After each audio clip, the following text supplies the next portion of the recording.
La physiologie des récepteurs sensoriels. L'objectif de cette vidéo, c'est de reconnaître la classification des récepteurs sensoriels et le mécanisme de conversion du stimulus de récepteurs sensoriels en potentiel récepteur, puis en potentiel d'action dans leurs fibres nerveuses afférentes. Le plan de cette vidéo, c'est la définition et la classification des récepteurs. C'est la première partie du cours. Mais la deuxième vidéo, c'est bien sûr, on va baser sur la description des récepteurs et le fonctionnement de ces récepteurs. Premièrement, la définition. Lorsqu'on parle de perception, on évoque souvent les 5 sens. L'information sensorielle est la sensation des organes, des sens et du corps, alors que la sensibilité est l'information synesthésique, c'est l'ensemble des sensations du corps. Le système sensoriel est une partie du système nerveux, se décompose en 3 éléments. Les organes sensoriels de réception, bien sûr c'est l'œil, les oreilles, le nez, la langue et bien sûr la peau. Deuxièmement, c'est les voies nerveuses de transmission. On a 2 voies, les nerfs sensitifs et les nerfs moteurs. Troisièmement, les centres nerveux d'intégration. On a 3 centres, le cerveau, le tronc et la moelle. Les organes sensoriels comprennent les récepteurs sensoriels. Et le stimulus peut être de nature très variable. On a 3 natures de stimuli.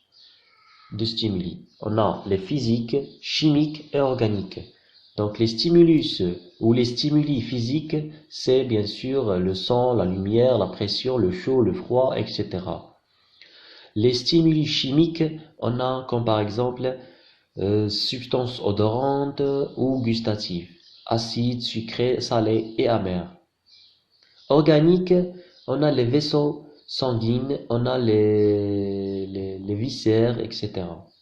La stimulation est une modification physico-chimique provenant du milieu interne, notre organisme, ou du milieu externe, l'environnement. La stimulation provoque l'activation de ces récepteurs sensoriels.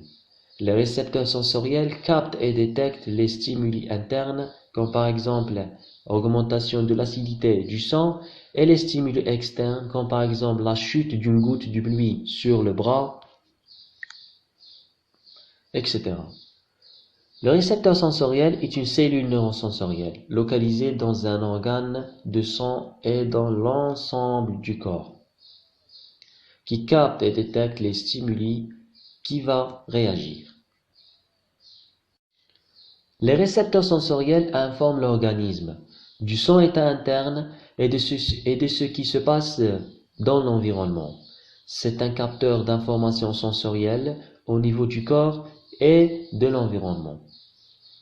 Le récepteur sensoriel a pour rôle de convertir une énergie physico-chimique, lumineuse, sonore, thermique, mécanique, en énergie électrique consistant en des successions de potentiels d'action. La classification des récepteurs.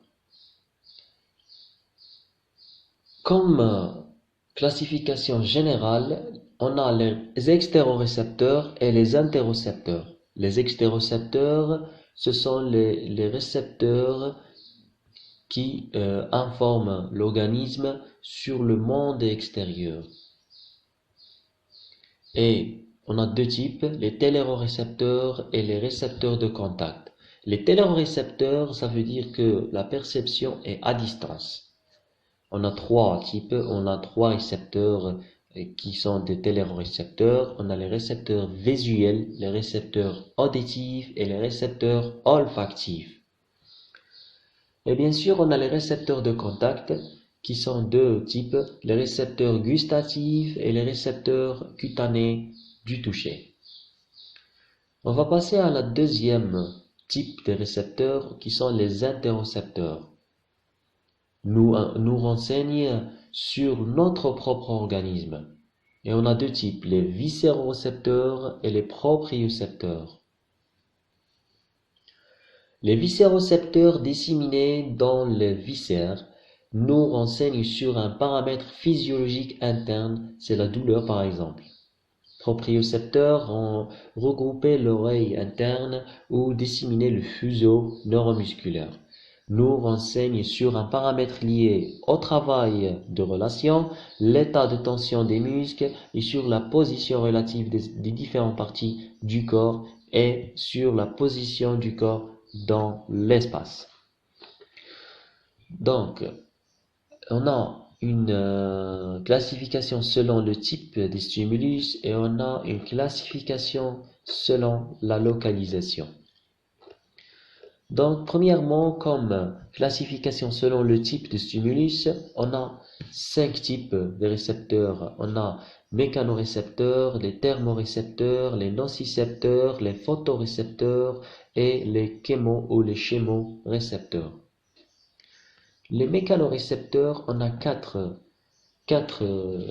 spécificités. C'est bien sûr les mécanorécepteurs de toucher, les mécanorécepteurs de vibration, les mécanorécepteurs d'étirement et du mouvement des articulations et les mécanorécepteurs spécifiques à la pression. Deuxièmement, on a les thermorécepteurs. Les thermorécepteurs mis en jeu par le changement de la température et ils sont de deux types, au chaud et au froid. Les nocicepteurs répondent à des stimulations nociceptives et susceptibles de produire une lésion tissulaire et on a deux sortes bien sûr. On a les mécanorécepteurs, les mécanonocicepteurs et les nocicepteurs polymodaux. Quatrièmement, on a les photorécepteurs. Les photorécepteurs mis en jeu par des stimulations lumineuses et les chémorécepteurs mis en jeu par les stimulations de nature chimique. Et on a trois types, les récepteurs gustatifs, olfactifs et les récepteurs des viscères. Cette classification, c'est selon les stimuli ou selon la nature des stimulations, de la stimulation. Bien sûr, on a dit que 5 types, mécanorécepteurs, thermorécepteurs, nocicepteurs et photorécepteurs et chémorécepteurs. On va passer à la classification des récepteurs selon leur localisation. Et cette classification, bien sûr, on va classer les récepteurs en 3 types. Les mécanorécepteurs tactiles cutanés, les mécanorécepteurs proprioceptifs et les récepteurs viscéraux. Premièrement, les mécanorécepteurs tactiles cutanés, ce sont des récepteurs qui informent le système nerveux central sur les sensations du toucher, de vibration et ils sont sensibles aux déformations mécaniques de la peau induites par le contact des objets. Il en existe 5 principaux types, 2 dans l'épiderme, 2 dans le derme et les terminaisons nerveuses libres. Premièrement, le corpuscule de Meissner.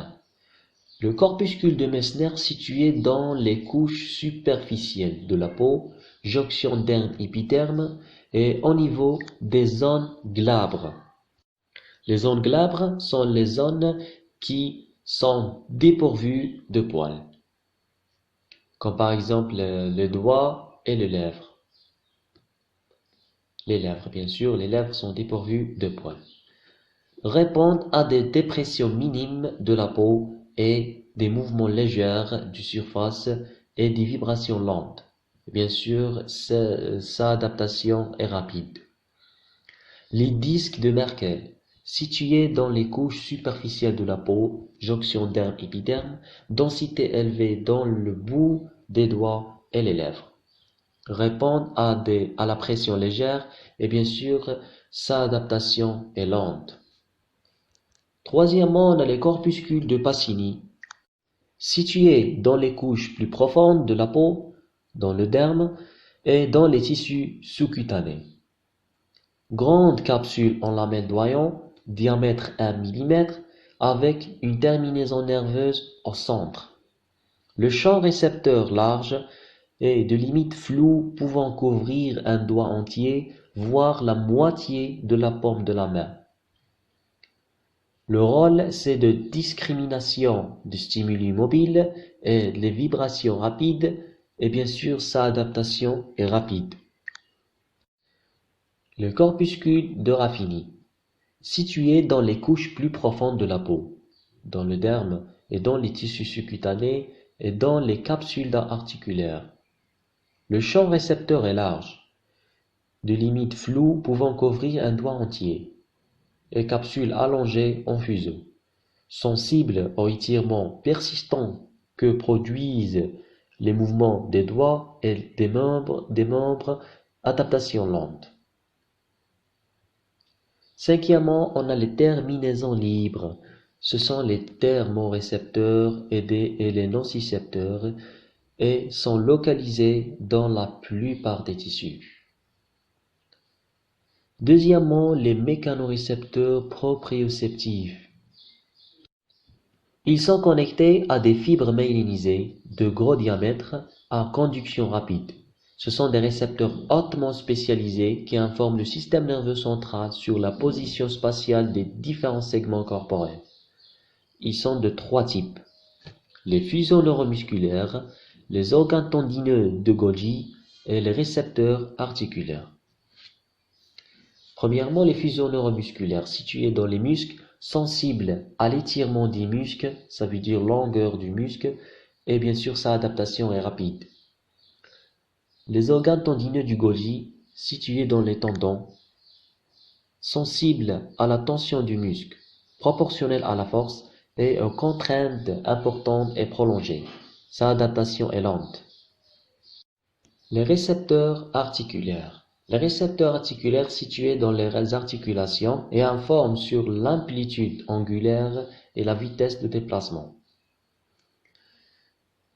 On va passer à la troisième type, qui sont les récepteurs viscéraux. Les viscères contiennent les mécanorécepteurs signalant la distension et des nocicepteurs susceptibles de signaler une lésion ou une inflammation d'une viscère, comme par exemple appendicite, péritonite, etc. Merci pour votre attention. Cette vidéo, c'est pour la définition et la description, mais la deuxième vidéo, c'est pour le fonctionnement des récepteurs sensoriels.